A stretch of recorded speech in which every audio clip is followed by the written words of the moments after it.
Déclaration des forces politiques de la résistance. Mesdames, Messieurs,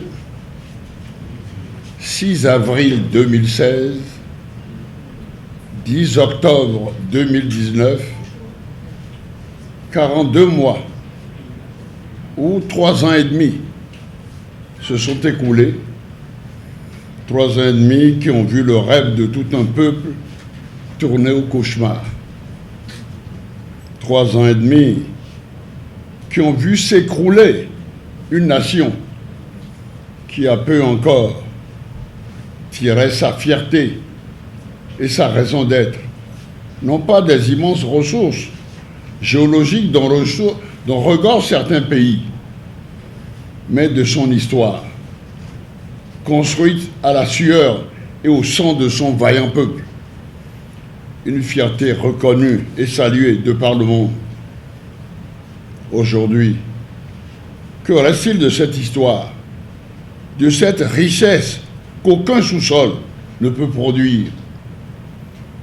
La question est bienvenue en ce jour, jeudi 10 octobre 2019, où l'actualité nous interpelle et nous questionne. Qu'avons-nous fait des résolutions de la conférence nationale souveraine? Quels souvenirs gardons-nous de la mémoire de ceux qui sont morts au Caraïbes le 19 février 1990? Que nous réserve l'avenir? Aux 2 premières interrogations, on peut répondre sans aucun risque d'erreur qu'aujourd'hui, tout cela représente un gâchis qui doit faire retourner dans leur tombe les pères initiateurs et animateurs de la conférence nationale. La tradition de droiture, de justice et de fraternité de ce peuple pacifique l'a amené à confier ses destinées à un de ses fils prodiges par infamie. Une erreur dont le peuple paie aujourd'hui le prix, un prix insensé et totalement injuste. Oui, au sortir des élections présidentielles de mars 2016, Patrice Talon a été porté à la tête de notre pays. Lorsqu'on connaît le climat combien lourd et tendu qui prévalait entre son prédécesseur, à qui il avait froidement tenté de donner la mort. Il ne faut jamais l'oublier, ça. Et lui, il a permis de saluer la grandeur d'âme de notre peuple. C'est un drame qui s'abat sur notre pays. Depuis ce temps, avec un président qui s'est emparé de tous les secteurs vitaux de l'économie nationale. C'est un inspecteur des finances qui vous parle, un ancien administrateur de la Banque mondiale. Je suis capable d'aller devant n'importe quel tribunal et d'en apporter la preuve. Eh bien, et qui, pour protéger ses intérêts personnels, assis sur la multitude de conflits au sommet de l'État, s'appuie sur un régime policier, une justice oppressive, une corruption sans limite. Aussi, de nombreux concitoyens ont-ils été jetés en prison et continuent de l'être, et d'autres contraints à l'exil en raison de leur opinion politique. Pendant que se pavanent sans scrupule et avec arrogance ceux qui ont commis de graves crimes économiques, nous connaissons les fossoyeurs de l'économie nationale. Nous avons leur dossier. Comme si cela ne suffisait pas, Patrice Talon a décidé d'installer un parlement du sang et de l'exclusion, totalement acquis à sa cause, au sortir d'une parodie d'élections législatives boycottée par plus de 90% du corps électoral. Pour protester contre cette supercherie et usant de leurs droits constitutionnels, eh bien, nos concitoyens sont descendus dans les rues, les mains nues, C'est à la stupeur générale que Patrice Talon a ordonné à l'armée d'ouvrir le feu sur les manifestants. Ceux qui ont fait ça, nous garderons leur nom et nous leur ferons payer ça très cher. Pour la première fois, depuis la fin formelle de la colonisation de notre pays et après 6 coups d'État militaires intervenus sans effusion de sang, des citoyens ont été froidement abattus et les dépôts mortels confisqués. Nous sommes en Afrique et sommes africains. Nos morts ont droit des funérailles qui honorent et saluent leur mémoire et leur âme crie vengeance. Ils sont morts pour que ne siègent pas des députés croupions. Ils sont morts pour que Patrice Talon n'enracine pas le règne de la dictature. Ils sont morts aussi, et surtout, pour que renaisse le Bénin des cendres de la dictature. Et c'est ici que prend tout son sens la question posée plus haut. Que nous réserve l'avenir? Les martyrs de Kadiaou, de Kandi, de Tchaourou et de Savet ont versé leur sang pour libérer notre peuple. Ils ont consenti le sacrifice suprême pour que le Bénin reste debout. Patrice Talon doit restituer les corps aux familles en pleurs afin qu'aux obsèques de ces héros, la nation vienne s'incliner. Partout sur le continent souffle un vent de liberté, sous la pression des forces démocratiques. Je l'ai vécu quand j'étais récemment à Niamey. L'Afrique est en ébullition sur notre volcan. Les derniers événements intervenus au Sénégal et au Cameroun envoient un signal fort à Patrice Talon et lui interdisent de faire la sourde oreille. Quel dialogue politique peut-on organiser pendant que nos compatriotes sont contraints à l'exil? Quelle est cette plaisanterie qui a lieu actuellement? Quel dialogue politique peut-on organiser pendant que des compatriotes croupissent en prison pour délit d'opinion? Quel dialogue politique peut-on organiser alors que notre Assemblée nationale est devenue un lieu souillé du sang de nos compatriotes? Quel dialogue politique peut-on organiser pendant que Patrice Talon continue de contraindre nos concitoyens à l'extrême précarité?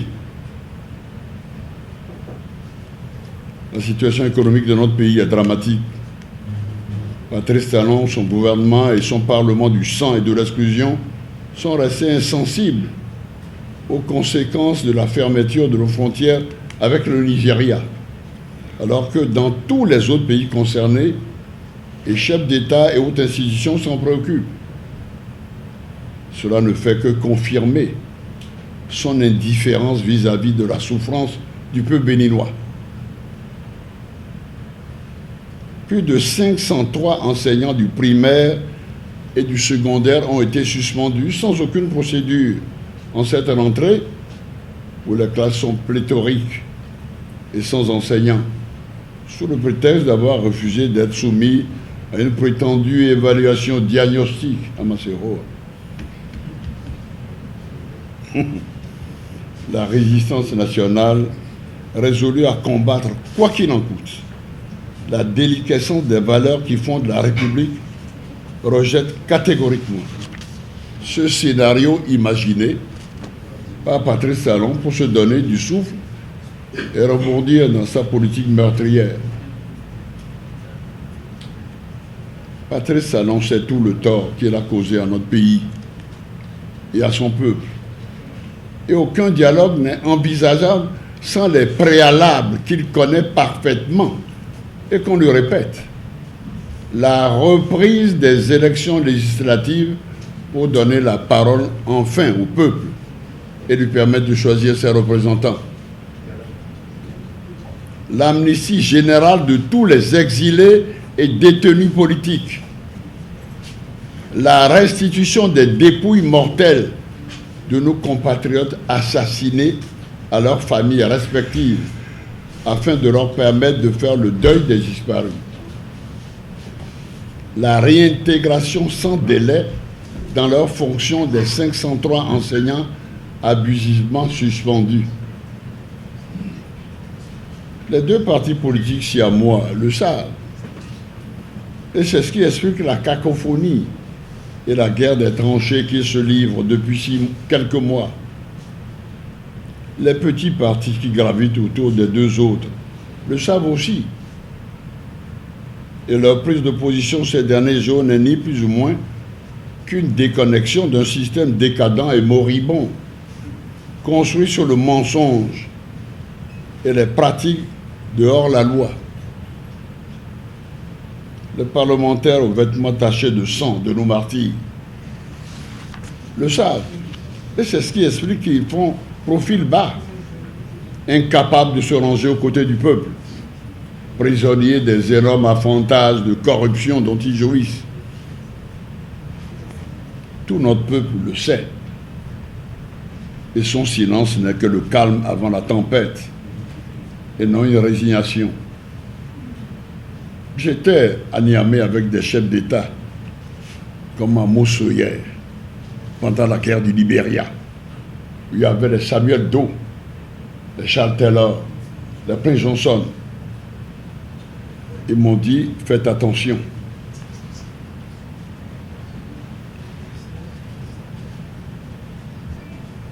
Le pays de Béhanzin, de Bioguera, Kaba et autres héros de la résistance dont nous sommes les dignes et fiers héritiers, ne saurait se résigner face à aucune épreuve.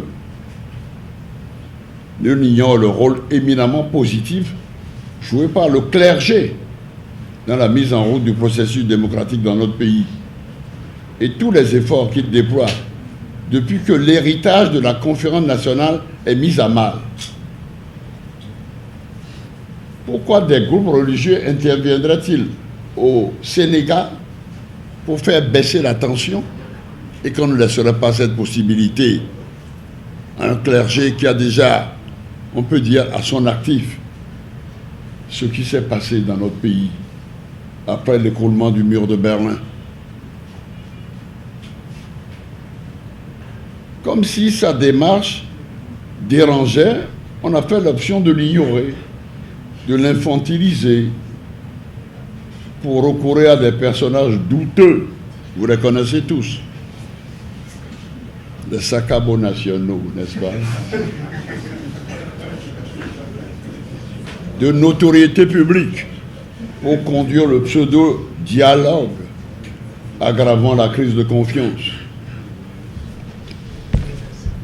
Le Bénin est notre commune patrie. Nous devons travailler ensemble à la construire, à produire la richesse et à la partager. Nous devons d'ailleurs regrouper cette Afrique qui a subi pendant 4 siècles et perdu 100 millions d'hommes, de 1450 à 1850, et qu'on a coupé en petits morceaux. Personne ne pourra plus, on peut dire, faire barrage à notre marche vers la terre promise. C'est pourquoi le comité de la résistance nationale se bat et continuera de se battre contre l'intimidation, la dictature et la répression sauvage qui caractérise le régime Talon, dont la finalité est de conserver la richesse nationale aux mains d'une minorité arrogante et opportuniste, mais qui a peur. Pour toutes les raisons évoquées plus haut, et singulièrement pour la mémoire de nos martyrs, aucun sacrifice ne sera de trop pour combattre le régime apatride et de trahison qui nous gouverne. Aussi voudrais-je, du haut de cette tribune, en ce jour du jeudi 10 octobre 2019, annoncer la création d'un Fonds national de solidarité destiné à venir en aide aux orphelins dont Patrice Talon a fait exécuter froidement les géniteurs et qui sont abandonnés à leur sort.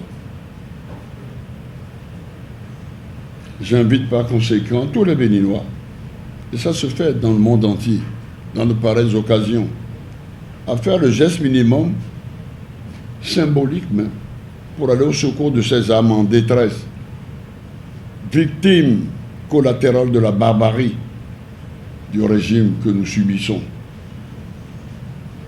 Je voudrais pour finir inviter tout notre peuple à assister et à s'unir d'intention à la messe qui sera dite dans une église de cette ville le samedi 12 octobre 2019 à 1h qui vous sera communiquée pour le repos des âmes de nos concitoyens lâchement assassinés. Vive la résistance nationale, vive les forces de l'opposition, vive le Bénin. Je vous remercie.